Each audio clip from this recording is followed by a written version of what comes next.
How do you define your music, and what is your next step after the solo piano album? My next step, I don't. I mean, my goal is always just want to play the piano better. I want to be a better musician. I want to be a better pianist. I want to be a better human being, and just every day experiencing new things in life and new things in, I don't know, playing and trying to find a way to develop myself. And I have a lot of different projects that I want to work on in my life, and one by one I just... Do you have some particular project for the future about electronic, about new approaches? I want to record with with a trio. I want to record. I'm not sure if I want to record. I want to play with an orchestra. I would love to play with an orchestra in Italy as well. They should have a lot of beautiful orchestras in here, no? Oh yeah. So, because I've been writing a lot of orchestra charts, improvisational music. So I would love to play that. Would you like to play some free jazz or total improvisational album? I never really thought about it, but if somebody who has passion to it thinks that I fit into it, and like as a sideman project, maybe I would. I just want to be open for everything, because I never know what kind of potential that I have that I don't know. Mm-hmm. Of course. And which artist could be a good mate for a similar kind of project? Which artist of those could be a good mate, another good musician to create this kind of improvisational project? So many, no. For example? For example, it's impossible to name them, because there are just far too many musicians that I want to work with. And in Italy, for example? I don't really know that many Italian musicians. As I said before, only person I know is Stefano. So, You know why I don't like to name people? Because if I only name the people who comes to my mind right now, then maybe I might be forgetting somebody else, and that person thinks I'm not interested in the person, and I don't want that it to be happening, and that actually closes the opportunity. So that's why I don't name. It's better to look at problems, of course.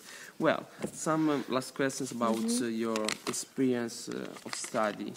You started to study at the age of 6. You attended the Yamaha Music School and the Berkeley College of Music. What are the experiences, the teachings that you follow, that you keep with you at the moment that you sit at the piano? Practicing, you mean? Yeah.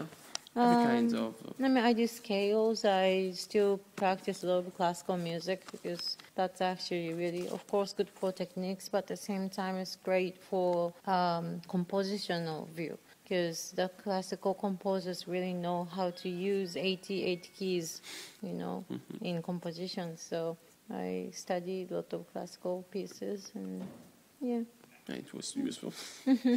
Perfect. And what are your suggestions to people who want to start playing the piano? At any age? Yeah. Depends, if the person's really young, maybe only 2. The ones find the piece that you really want to play and practice like mad.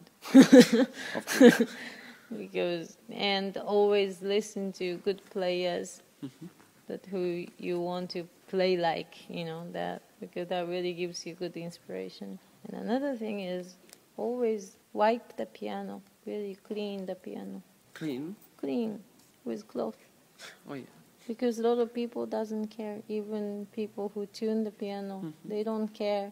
There are so many fingerprints and they don't care. But the piano should be always clean. That's actually the first step. Before touching the piano, is wipe the piano. Do you usually tidy your piano up? Of course, yeah. Before and after? If nobody cleans up, yes, I do. But, before you play, that's normal thing, I mean, it's so strange that you come to the stage with great dress, great hair, great makeup, and piano And doesn't. dirty piano.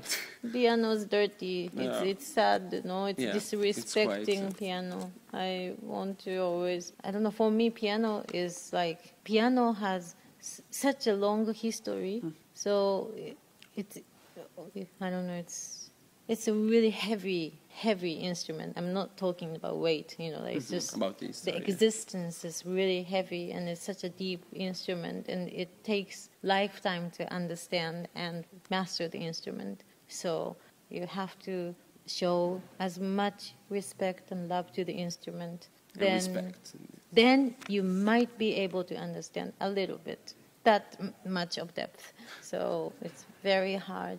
You know, I always feel that my feeling is one way. And sometimes when piano's in good mood, I get the love back. So I'm just trying to, you know, get as much attention from the piano. Wow, it's a great answer. Thank you. And the last question, and then thank you for your attention. How much of your life as a musician is sacrifice? How much is enjoyment? And how much is irony? As a musician? Yeah, and as a person in parallel with the musician. That's a hard question to answer, because Worse than Desert Island Record? yeah, I mean, of course, you know, when you want to get the maximum happiness, like you see on stage, you know, I'm so happy to perform. I'm so happy to meet all these people that I never met before. But of course, that takes some price, you know. Of course. You have to pay the price for it, you know. For everything. You have to travel, you have to sacrifice your time with your family, and you have to have the, you know, understanding family as well. But I don't know. It's always, I think, the sacrificing part. You always have to be. You really have to thank the fact that you have it, and you have to be grateful and humble. And when you're happy, just enjoy, because you know you live for the very 2 hours of the very 2 hours of your day. You know? That's all. That's the shining hour. And the irony? The rest, no. I mean, sleeping in different hotels and planes, and I hate planes. So how do you travel? How do you travel? By plane. Always, and you hate planes. I hate planes, but I put myself in a plane because I love this time. I love these 2 hours. So I put myself in a plane, and I put myself in a hotel room that I never stayed before. travel for this very shining 2 hours of my life. Well, Hiromi, thank you for your time and everything else. Thank you. It was a great honor. Thank for us. you.